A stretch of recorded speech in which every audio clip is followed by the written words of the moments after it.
I don't know whether I intended to be one of my kind. I think this is who I am as a person. Like I was one of those kind जो दरवाजे पे लिखता था. You are the greatest. When you are all by yourself, you need someone to push you.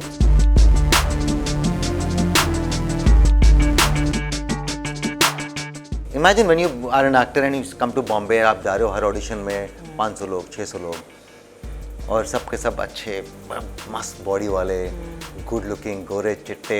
मतलब गोरे चिट्टे से मेरा मतलब है जो कन्वेंशनली आपके लुक्स होते हैं कि यार they are good looking people, and you are a very average looking guy, Rajiv. How will you make place for yourself?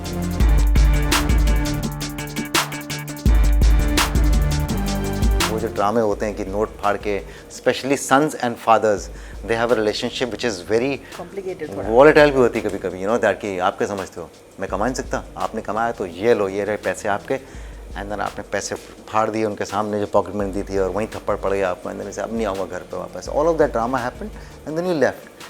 Only to realize what life is all about. Only to realize what he was saying. कि भैया दुनिया में आसान नहीं है, आपको दे दो वक्त की रोटी, जो बड़ा ड्रामेटिक स्टेटमेंट लगती है, 2 वक्त की रोटी कमाने के लिए बहुत पापड़ बेलने पड़ते हैं. That you understand.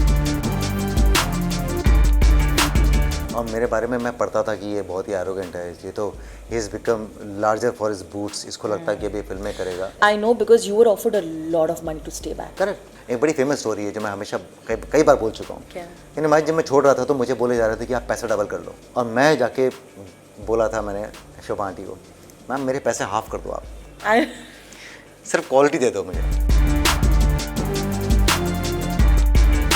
एक दिन रह लिया तो उसके पास में, पर उनके डायरेक्टर आके पकड़ लेते हैं. फिर मेरे अपने हॉस्टल में रह लिया इलीगली, वहाँ से भी मैंने कहा किसको प्रॉब्लम में डालूँ. Then that interim arrangement was go in the night, stay at the station. वहाँ तो होता नहीं है, तो आप जब उठते थे कभी कभी बीच में, सडनली रियलाइज किया बड़ी भीड़ हो गई है, बिकॉज आप तो वो खोपचा ढूंढते रहे जहाँ पे खाली होता था. And then you would wake up with 6 people, and then कोई अभी भी भीख मांग के आया है, कोई अभी भी आके लेटा है, and then you would beautiful. So anyway, so you would wake up and then you would go and then freshen up in somebody's hostel room and then go to the college. But yes, giving up was never a question. So I'll tell you honestly, it wasn't coming from a parenting perspective. Adoption happened because when I saw the girl, I said, oh, she needs a house, she needs a caretaker, she needs to be given a chance in life, a fair chance in life. That is what pushed that thing of me wanting to adopt her.